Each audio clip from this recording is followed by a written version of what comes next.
Mark Matney. Mark is a Republican candidate running for state Senate, District 1. This seat is currently held by two-term incumbent John Miller.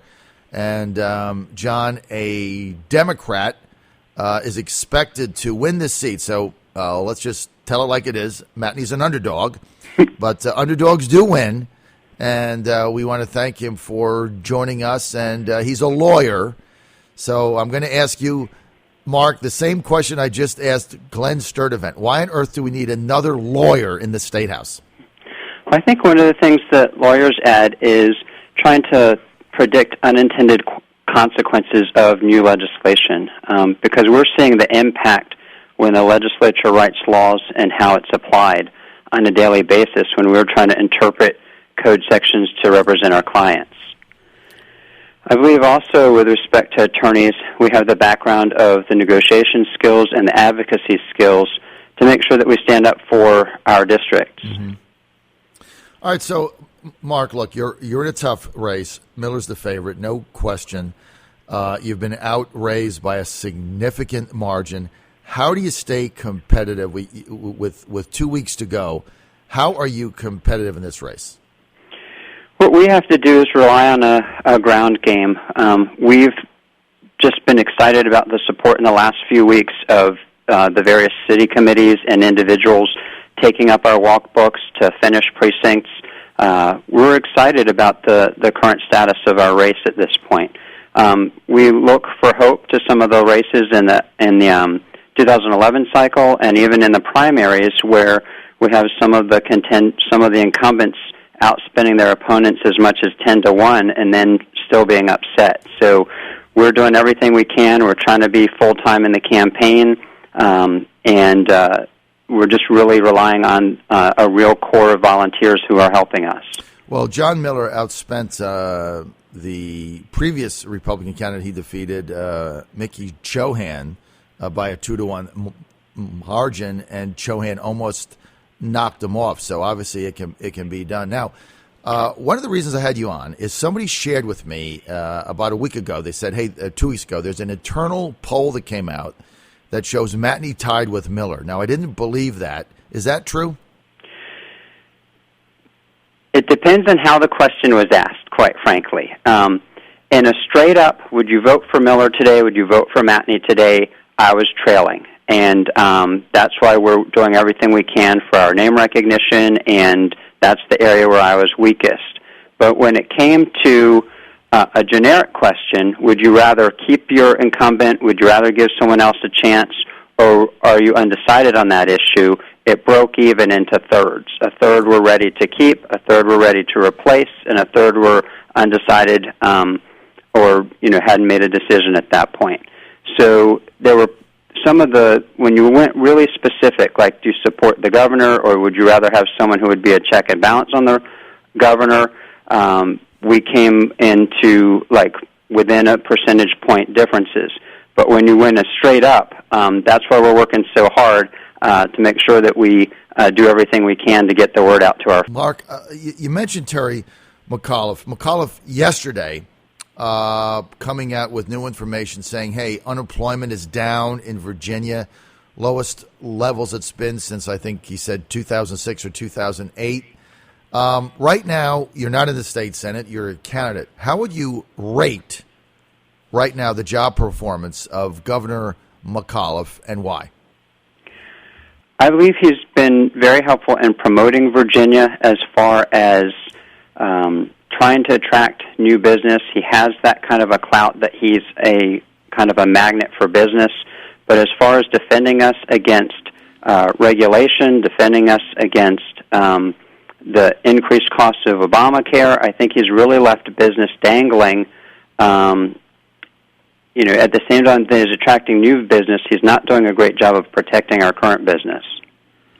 And so if you were in the state Senate, what changes would you ask McAuliffe to make? One of the emphases that I would like to make that I see in our local area is I really want us to be focusing on how we can diversify our economy. I know on the peninsula we're about 40 to 45%, depending on the figures, dependent on defense spending. Mm-hmm. And I'd like to see how we can, both as a region and as a state, because just as we need to diversify here, instead of being so heavily reliant on the military, the Southwest needs to diversify as compared to being so dependent on the coal economy with its fluctuations and the destructive work that Obama has done to that industry. So I'm really looking at, the people I've met with locally are looking at how do we take advantage of the increased growth in maritime jobs, such as merchant marines and things that we're expecting with expansion of the port. And then in meeting with folks like Mike Watson or some of the other local people, how we bring advanced manufacturing jobs to the area. So, Mark, let me ask you this. Mark Matney wins. Obviously, if you won, Tommy Norman is going to stay as a majority leader, so that's game, set, match. But regardless of that, Mark Matney wins, Miller loses. What would be different? I look at a couple areas. One area is that I'd like to emphasize our job training and our workforce development aspects instead of increasing our minimum wage as a way to help people get a decent wage. We had a campaign event recently, and I went into a McDonald's, and the gentleman saw my badge and was asking me about the campaign, and he was telling me about how he was working 3 jobs and all kind of like fast food type of jobs. And the answer for that gentleman isn't really getting an increased wage from McDonald's, because a McDonald's job is only going to be able to pay McDonald's wages, and there's a point at which they'll automate more if they're having to incur too many costs. John voted to increase the wage over $14 an hour. I think instead we need to make sure that that gentleman gets in access to job training so that he can get the type of job that justifies a living wage. Another area that we're different and that I would want to emphasize is, I want us to be creative on how we control our spending. I want to see accountability in our spending. John, for instance, was the one who proposed that we come up with a commuter tax and that we look at how much people have driven at the beginning of the year and see what their end-of-year mileage is, and then we tax them based on how far they've driven. That would have an undue impact on business. It would have an undue impact on those who can't afford to live in the city and have to live out of the city in order to commute in and out. Just severe ramifications of that kind of thinking instead of looking at how we control the costs. One other area, if I may, is I would be an advocate for adding more of the traditional type of vo-tech training into our schools.